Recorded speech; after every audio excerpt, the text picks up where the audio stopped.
নমস্কার, আশা করছি সবাই খুব ভালো আছেন।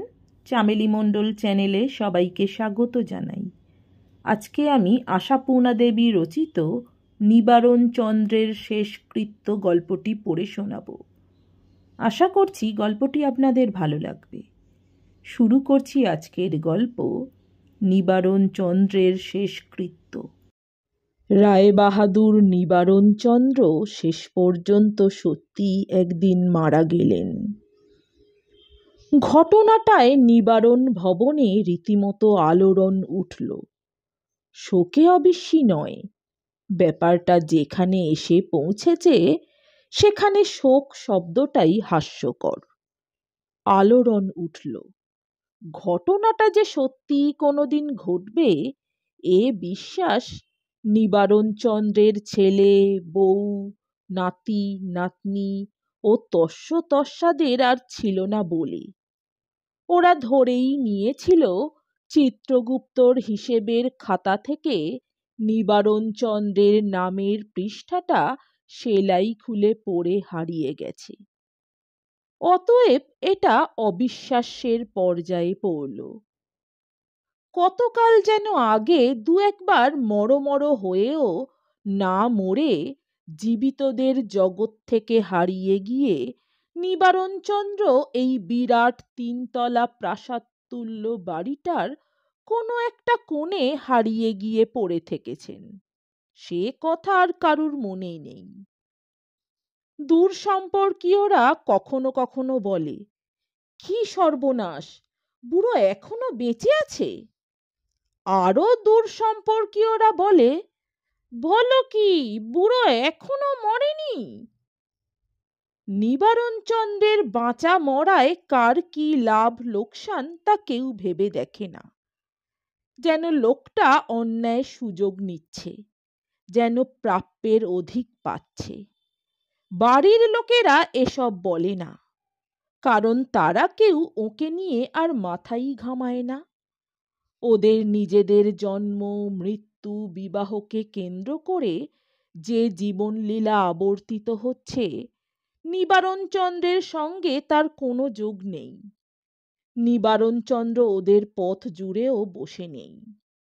বছরে 2-1 বার হয়তো বাড়ির সদস্যরা কোণের দিকটার ঘরের দরজায় গিয়ে দাঁড়ায়, বিজয়া দশমীর পরদিন সকালে অথবা পয়লা বৈশাখের দুপুরে। মাঝে মধ্যে কোনো নতুন বরকনেকে নিয়ে, এই পর্যন্ত। তাছাড়া আর কি করবে, এটাই তো যথেষ্ট। যে লোকটা 96 বছর আগে এ পৃথিবীতে এসে এখনো পর্যন্ত নড়বার নামটি করছে না, তার সম্বন্ধে এর বেশি সৌজন্যবোধ কতদিন আর বাঁচিয়ে রাখা যায়? কে মনে রাখতে যায় রায়বাহাদুর নিবারণচন্দ্রের নামে একদিন বাঘে গরুতে এক ঘাটে জল খেত? এই নিবারণ ভবনের মেঝেগুলো তার পায়ের চাপে টলমল করত, এবং এই ভবনের প্রতিটি ইট কাঠে তার সতর্ক দৃষ্টির ছাপ ছিল। সময়ে মরতে পারাটাই যে বাঁচা, এ কথাটা যারা ভুলে যায় তাদের সম্বন্ধে কার কি দায়? তবু তো এরা এখন এতদিনের সব বিস্মৃতির ত্রুটি সুদে আসলে শোধ দিচ্ছে, দানসাগর শ্রাদ্ধ করছে। এ জিনিসটার তো নামই ভুলে গেছে এ যুগের লোকেরা। নিবারণচন্দ্রের ছেলেরা মানুষের মতো মানুষ বলেই না সেই অতীত বস্তুকে বর্তমানে এনে ধরে দিচ্ছে। অবশ্যই নিবারণচন্দ্রের ছেলেরাও এখন অবসরপ্রাপ্ত বৃদ্ধ, যা করবার তাদের ছেলেপুলেরাই করছে, কিন্তু তাদের ইচ্ছেতেই তো। নিবারণচন্দ্রের 3 ছেলেই রীতিমতো কৃতী ছিল, যাকে বলে ধনে পুত্রে লক্ষ্মীমন্ত। তবু তাদের সমগ্র সংসার এখনো একান্নবর্তী। এমন নজির এ যুগে দুর্লভ। দুষ্ট লোকে অবশ্য বলে এর কারণ ওই দুদে বুড়োর চতুর বুদ্ধি। বুড়ো নাকি তার উইলে লিখে রেখেছে, আমার জীবদ্দশায় যে ছেলে ভিন্ন হাঁড়ি হবে সে নিবারণ ভবনের ভাগ পাবে না। এদিকে সেই জীবদ্দশার মেয়াদটা তিনি এত বেশি বাড়িয়ে নিলেন যে ছেলেদের মাথার চুল বিলকুল সাদা হয়ে গেল। এখন তারাই ভয়ে কাঁটা হয়ে থাকে তাদের ছেলে বউরা কে কখন ভিন্ন হয়ে বসে। ভাগ্যক্রমে এখনো তা করে বসেনি কেউ, বরং বাপ কাকার কাজে আগ্রহের সঙ্গে সহযোগিতাই করে। এই তো বাড়ির বড় ছেলে এই উপলক্ষে বাড়িশুদ্ধ সমস্ত মেয়ে বউয়ের জন্যে ভালো ভালো জরিপার টাঙ্গাইল শাড়ি এনে দিয়েছে। মা কাকিমার জন্যে চওড়া চওড়া পাড়ের ধনেখালি। মেজ ছেলে বাপ কাকার নিয়মভঙ্গের ধুতি আর ছেলেপুলেদের নতুন জামা। ধুতি আজকাল আর কেউ পরে না, এই একদিন পরেই থাকবে। তবু দামি কাঁচি ধুতি কিনেছে। এটাও যেন রায়বাহাদুর নিবারণচন্দ্রের মর্যাদা রক্ষার একটা অংশ। তার উপযুক্ত মর্যাদাই রক্ষিত হচ্ছে এই শ্রাদ্ধ কার্যের প্রতিটি অঙ্গে। ঝি চাকররা পুজোয় এমন ভালো কাপড় পায় না যেমন পেয়েছে কর্তা বাবার ছেঁড়ার দোয়ে। দেশ জানিত একটা মানুষ যে এই বাড়ির মধ্যে ছিলেন এতদিন, সেটা দেশশুদ্ধ লোক জানুক। নিমন্ত্রণের তালিকা প্রস্তুত হয়ে গেছে, যজ্ঞীর রান্নার মেনুও প্রস্তুত। তবু মাঝে মাঝেই তাতে নতুন সংযোজন চলছে পরিবর্ধন। হঠাৎ হঠাৎ ছেলেদের মনে পড়ছে বাবা এটা খেতে ভালোবাসতেন। মেয়েদের মনে পড়ছে এটা বাবার রোগের জন্যে খাওয়া বন্ধ হয়ে গিয়েছিল। এই ভোজের মেনুতে সেগুলো জুড়লে বাবার আত্মার তৃপ্তি। অতএব জোড়া হচ্ছে তাই। ব্রাহ্মণ ভোজন টোজন হাবিজাবিগুলো শ্রাদ্ধের দিনই মিটিয়ে ফেলে প্রধান ভোজটা রাখা হচ্ছে নিয়মভঙ্গের দিন। নিমন্ত্রণ পত্রের নিচের দিকে আত্মীয় বন্ধু ও কুটুম্বদিগের জলপান মার্কা মেরে দিয়ে লুচি কুমড়োর ঘেঁট আর ধোঁকার ডালনার সম্ভারে শ্রাদ্ধের ভোজ সেরে দেওয়ার মতো নিচু নজর নয় নিবারণের বংশধরদের। তারা ওইসব আত্মীয় কুটুম্ব বন্ধুদের দুটো ভালো মন্দ খাওয়াতে চায় এই উপলক্ষে। এ তো আর কারো ছেলের নাতির ভাত পইতে নয় যে একজনের পকেটের ব্যাপার, এ হলো গিয়ে পুরো পারিবারিক দায়। নিবারণের কৃতি প্রপৌত্রটি পর্যন্ত এতে হাত মিলিয়েছে। আত্মীয়জন ছাড়াও কর্তাদের প্রাক্তনকালের অফিসের সহকর্মী যারা এখনো বেঁচে বর্তে আছেন, তাদের ছেলেদের অফিসের বসটস, এরা রয়েছেন নিমন্ত্রিতের তালিকায়। রয়েছেন 2-4 জন সাহেব সুবো। কাজেই রান্নার মেনুতে মাছ মাংস, চপ কাটলেট, ফ্রাই ছাড়াও মুরগিটা রাখতে হয়েছে। ওটা না হলে ফ্রাইড রাইসটা তেমন জমে না। অবশ্য এটা নিয়ে বেশ কিছু মতভেদ আর কথা কাটাকাটিও হয়ে গেছে জিনিসটা তালিকায় ওঠার আগে। সদ্য পরলোকগত রায়বাহাদুর নিবারণচন্দ্রের 3 কুলের সবাই তো এসে পড়েছে। গিন্নি মেয়েরা তো বটেই, আধা গিন্নি নাতনিরা নাত বউয়েরাও এসেছে তাদের সঙ্গে। তাদের মধ্যে 2টো দল হয়ে গিয়েছিল। একদল প্রতিবাদে মুখর হয়ে উঠেছিল, বলেছিল, শ্রাদ্ধয় মুরগি, ছি, হিন্দু বাড়িতে কি অনাচার। অপর দল প্রতিবাদে প্রখর হয়েছিল, শ্রাদ্ধ তো হিন্দু বাড়িতেই হয়, ওটা কোনো কাজের কথা নয়।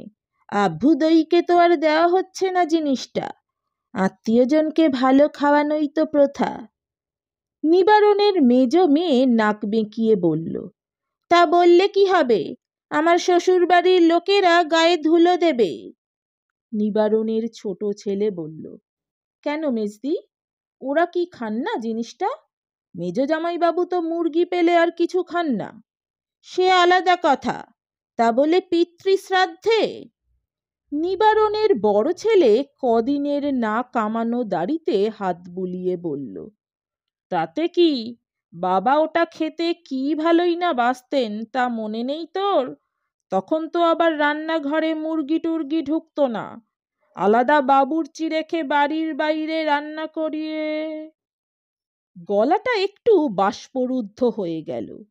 তারপর আস্তে বলল, সামান্য বিচার আচারের ছুতোয় কত বঞ্চিত হতে হতো সেকালে। মেজ মেয়ের মন ঘুরে গেল, বলল, তা সত্যি দাদা, তুমি বললে বলে মনে পড়ল। মনে পড়ে আমরা সেই বাইরে গিয়ে খেতাম, চাকরদের নাইবার কলে হাত মুখ ধুতাম, আর জামা ছেড়ে তবে বিছানায় শুতে পেতাম। নাত বউয়েরা কে কে যেন ঘরে ছিল। তারা সিনেমার নায়িকার ভঙ্গিতে মুখে হাত চাপা দিয়ে হেসে উঠল। একজন বলে উঠল, এই সুচিবাইটি কার ছিল?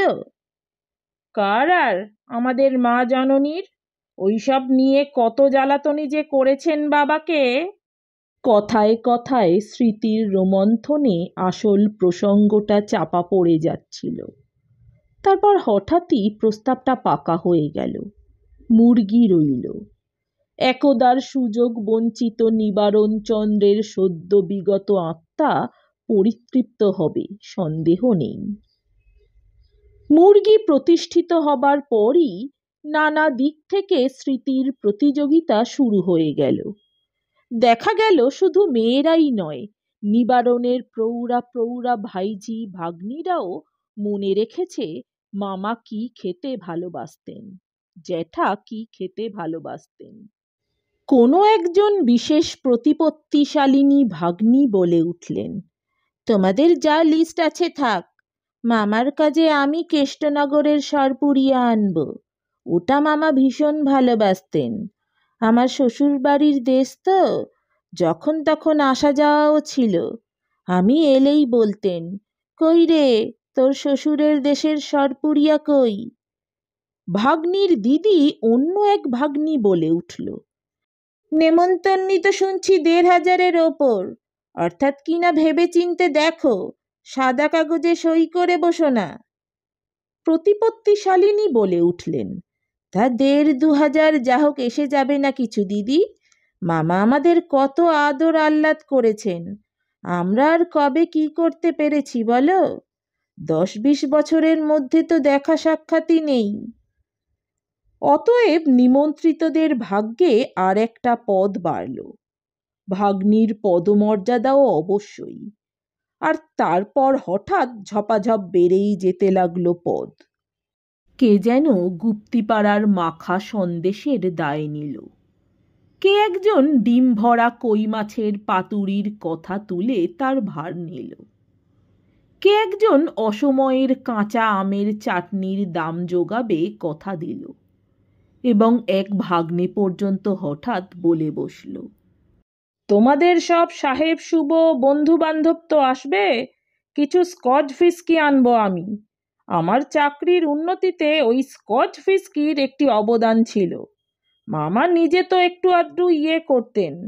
একবার এক সাহেব বন্ধুর সঙ্গে, মানে তখন তো ব্রিটিশ আমল, বেশ জমজমাটি আমল, মামার সেই সাহেব বন্ধু মস্ত একটা গল্প ফাঁদতে বসছিল বোধহয় সে। হঠাৎ বিঘ্ন ঘটল। সভাক্ষেত্রে একটা ছায়ামূর্তির আবির্ভাব। সকলেই প্রায় চমকে উঠল। এই কঙ্কালসার প্রেতাত্মাটি আবার বাড়ির কোনখানে অবস্থান করছিল? নিবারণের এক নাতনি নিচু গলায় বলল, সাজে মানুষকে কি বদলেই দেয়। এই তো কিছুদিন আগেও দিদিমাকে দেখে গেছি, তখন ৮৩ বছর বয়স, রোগা এক খাবলা মানুষ, তবু বড় সিঁদুরের টিপে, চওড়াপার শাড়িতে, এক গোছা চুড়িতে কি জলজলেই দেখিয়েছে। আর এখন দেখো, কে বলবে সেই মানুষ? রংটা শুদ্ধ কালি ঝুল হয়ে গেছে। বুড়োতেও তো পাকা আমটি ছিলেন। যার সম্পর্কে মন্তব্যটি উচ্চারিত হলো তার কানে অবশ্য কথাটা পৌঁছল না, কারণ বয়সের দাগ তো তারও চোখে কানে দাঁতে সর্বত্রই পড়েছে। রায়বাহাদুর যদি এ যাবৎকাল টিকে না থাকতেন, ওর সম্পর্কেই হয়তো বলা হতো, ও বাবা, বুড়ি এখনো আছে, কি সর্বনাশ, এখনো মরেনি। কিন্তু যেহেতু হেমাঙ্গিনী দেবী নিবারণ চন্দ্রের থেকে 13টি বছরের ছোট, তাই ওর বয়স নিয়ে কেউ মাথা ঘামায়নি। এমনকি একটা পক্ষাঘাতগ্রস্ত রবির সেবা চালিয়ে যাওয়া ওর সাধ্য সাপেক্ষ হওয়া উচিত কিনা সেটাও কেউ ভেবে দেখেনি। একটা চাকর তো রয়েছে ওকে নড়াতে সরাতে, তবে আর কি। বাবার সেবা মা করবেন, এটাই তো স্বাভাবিক। তাছাড়া বাড়ির সবাই তো চিরকাল জানে গিন্নির কাজ ভিন্ন কর্তার পছন্দই হয় না। অবশ্য যখন এই পৃথিবীতে থাকার মতো করেছিলেন তিনি, এটা তখনকার কথা। হেমাঙ্গিনীর হাতে গড়া রুটি ভিন্ন হজম হতো না নিবারণ চন্দ্রের। হেমাঙ্গিনীর হাতের রান্না ভিন্ন ঝোল মুখে রুচত না। তবে এসব অপমানের পর আবার কোন বৌমা নাত বৌমা তার জন্যে এগিয়ে আসতে যাবে? তারপর তো নিবারণচন্দ্র নামের লোকটা এই নিবারণ ভবনের মাটি থেকে মিলিয়ে গেল। এ বাড়ির কোনো দর্পণে আর তার ছায়া পড়ল না। এ বাড়ির কোনো টেবিলে আর তার পাত পড়ল না। শুধু হেমাঙ্গিনী নামের একটা রোগা পাতলা মানুষের হেফাজতে রয়ে গেলেন যুগ যুগান্তর কাল ধরে। ওই যুগগুলো যে হেমাঙ্গিনীর ওপর দিয়েও বয়ে যাচ্ছে সেটা কারো খেয়ালে এলো না। প্রথম প্রথম হেমাঙ্গিনী মানে ছেলেদের যখন কৃষ্ণ কেশদাম ছিল, যখন তখন ছুটে আসতেন, ওরে ডাক্তারবাবুকে শিগগির একবার খবর দে, বুকে ব্যথা বলছেন। তারপর ক্রমশ মাঝে মাঝে এসে বলতেন, দেখ ডাক্তারবাবুকে একবার খবর দিলে হতো, কদিন ধরেই বলছেন বুকটায়। তারপর অনেক অনেক দিন পরে পরে কখনো সখনো আসতে ওদের দরজায় এসে দাঁড়াতেন, বলতেন, তোরা কেউ একবার আসতে পারবি, কিরকম যেন করছেন। তখন ছেলেদের চুলও সাদা হয়ে এসেছে, কারো ব্লাড প্রেশার, কারো ডায়াবেটিস। নাতিরা একবার ঘুরে এসে বলতো, ও কিছু না, বোধহয় পেটে গ্যাস হয়েছিল। নাতবউরা চুপি চুপি হাসাহাসি করত, ঠাকুমার ভয়ের কিছু নেই, ওনার অমর বর পাওয়া আছে। তারপর কতদিন যেন হেমাঙ্গিনী আর ছেলেদের কাছে এসে দাঁড়াননি কে জানে। শেষের দিনটা এলো একেবারে নিঃশব্দে। চাকরটা এসে বলল, বাবু, ঠাকুমা বললেন আপনারা সবাই ও ঘরে আসুন। বহুদিন পরে হেমাঙ্গিনী আজ এ ঘরে এসে দাঁড়ালেন, আসতে বললেন, তোমাদের কাছে একটা কথা বলতে এসেছিলাম। হেমাঙ্গিনীর ছেলে বউ নাতি নাতনিরা কিন্তু হৃদয়হীন নয়, তাই সবাই মিলেই ব্যস্ত হয়ে বলল, তা তুমি নিজে বলতে এলে কি বলে, আমাদের ডাকলেই তো হতো। থান পড়া হেমাঙ্গিনীকে দেখে ওদের এই প্রথম মনে পড়ল মাও বুড়ো হয়েছেন। তবু সেজনাতি বলে উঠল, আচ্ছা ঠাকুমা, একেবারে এই বিছানার চাদরটা কি না পরলেই চলে না? আজকাল তো বাবা সকলেই দেখি শাড়ি ফাড়ি চুড়ি টুড়ি পরে। হেমাঙ্গিনী এ কথার কোনো উত্তর দেন না, শুধু তার দিকে একবার তাকিয়ে দেখে বলেন, যা বলতে এসেছিলাম।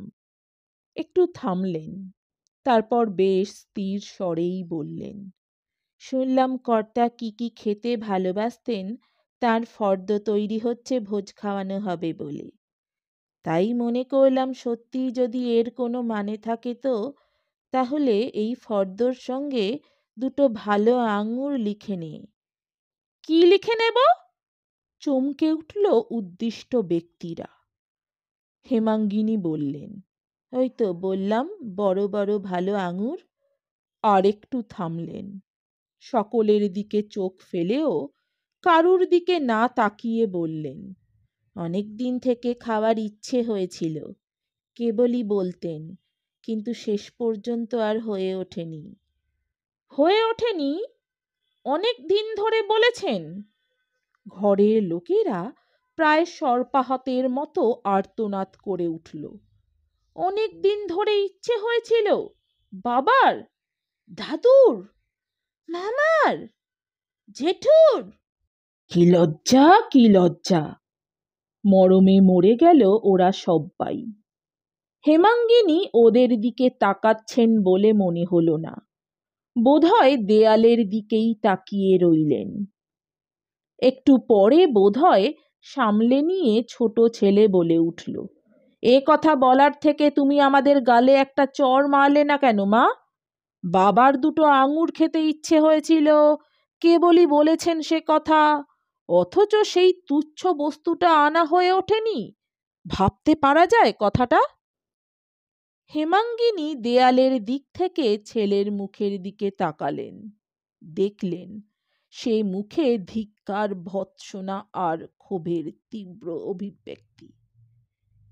মেজ ছেলের কণ্ঠস্বরে ধিক্কার ধ্বনিত হল, বেশ তো মা, আমরা যদি এতই পাষণ্ড ছেলে বাবার, চাকর বাকরকে দিয়েও তো আনাতে পারতে। হেমাঙ্গিনী এখন কথা বললেন, আস্তে, থেমে থেমে। আনিয়েছিলাম দুদিন, ছোট্ট ছোট্ট। টকে বিষ দেখে রেগে জ্বলে গিয়ে ছুঁড়ে ফেলে দিয়েছিলেন। তা দিতেই পারেন, এক ভাইঝি প্রায় কাঁদো কাঁদো গলায় বলে ওঠে। নিজে কি জিনিসটা আনতেন জেঠু সেটা ভাবো জেঠিমা। নিউ মার্কেটের ফল ভিন্ন মনেই ধরত না তার। বড়দিনের সময় ঝুড়ি করে ফল এনেছেন, এত বড় বড় কমলা, লাল টুকটুকে আপেলের কাঁড়ি, থোকা থোকা বড় বড় আঙুর, আর সেই মানুষ কিনা দুটো আঙুর খেতে চেয়ে টক টক আঙুর পেলেন, ছুঁড়ে ফেলে দেবেন না? কণ্ঠ রোধ হয়ে গেল তার। বড় ছেলেও রুদ্ধ কণ্ঠে বলে, কথাটা একবার কেন আমাদের কানে তুললে না মা? বাড়িতে এত জিনিস আসছে, এত টাকা খরচ হচ্ছে, আর মেজ মেয়ে বলে উঠল, দুঃসময়ে কিছু বলা উচিত নয় মা, তবু না বলেও পারছি না। ইদানিং তুমি বাবাকে বড্ড করেছ। মানুষটা যে চিরদিন কি শৌখিন, কি বাবু, কি নবাব মেজাজি ছিলেন, সেটা যেন ভুলেই গিয়েছিলে। মাঝে মাঝে তো দেখে গেছি বিছানার কি ছিঁড়িছাদ, পরন পরিচ্ছদেও। তারও বলতে বলতে গলা ধরে এলো। ছোট ছেলে আর একবার বলল, ওসব তবু ধরছি না, কিন্তু ভাবতে আমার মাথা কাটা যাচ্ছে, বাবার একটু আঙুর খেতে ইচ্ছে হয়ে চেয়ে চেয়ে পাননি? কি করে পেরেছিলে মা? হেমাঙ্গিনী তার ক্ষীণ দৃষ্টি চোখে সকলের মুখের দিকে একবার চোখ বোলাতে চেষ্টা করলেন। ঝাপসা ঝাপসা একটা অবয়ব ছাড়া কিছু বুঝতে পারলেন না, তাই বোধহয় আবার দেয়ালের দিকে তাকিয়ে রইলেন। ওই দেয়ালটায় কি আরো বহু বহু মাথা কাটা যাওয়ার ইতিহাস লেখা রয়েছে, সেটাই পড়ছেন? কিন্তু এই আবেগের স্রোতের মধ্যেও কেমন করেই যে তিনি নিজেকে এমন নিরাবেগ রাখতে পারলেন। একেবারে শুকনো খটখটে গলায় আস্তে আস্তে থেমে থেমে বললেন, তোমরা নিজেদের নানান জ্বালায় ব্যস্ত থাকো বাবা, তাই তোমাদের ব্যস্ত করতে লজ্জা করেছে। লজ্জা? লজ্জা করেছে? এক যোগে কে কে যেন বলে উঠল, বলতে তোমার লজ্জা করেছে? একটা টনটনে গলা বলে উঠল, এইটা বলতেই তোমার লজ্জা করা উচিত ছিল দিদা। ছি ছি, ভাবতে গেলে বিশ্বাস হচ্ছে না। তোমার এই অদ্ভুত লজ্জা দেখে হাসবো না কাঁদবো ভেবে পাচ্ছি না। সারা ঘরে এই কথার সমর্থনের ঢেউ খেলে যায়। কিন্তু এই লজ্জার আঘাতে জর্জরিত হিমাঙ্গিনী দেবী কাঠগোড়ার আসামির মতো মাথা হেঁট করে দাঁড়িয়ে না থেকে হঠাৎ কেমন এক বেসুরো ভাঙা গলায় বলে ওঠেন, হুমা, কি আশ্চর্যি, তোদেরও তাই মনে হতো? আমিও যে ভাবছি ওই কথা।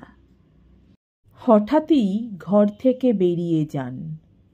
কোনটা করতে কে জানে। নমস্কার, আমার গল্প পাঠ ভালো লাগলে দয়া করে আমার চ্যানেলটি সাবস্ক্রাইব করে দেবেন, লাইক, কমেন্ট, শেয়ার করতে ভুলবেন না। অনেক ধন্যবাদ।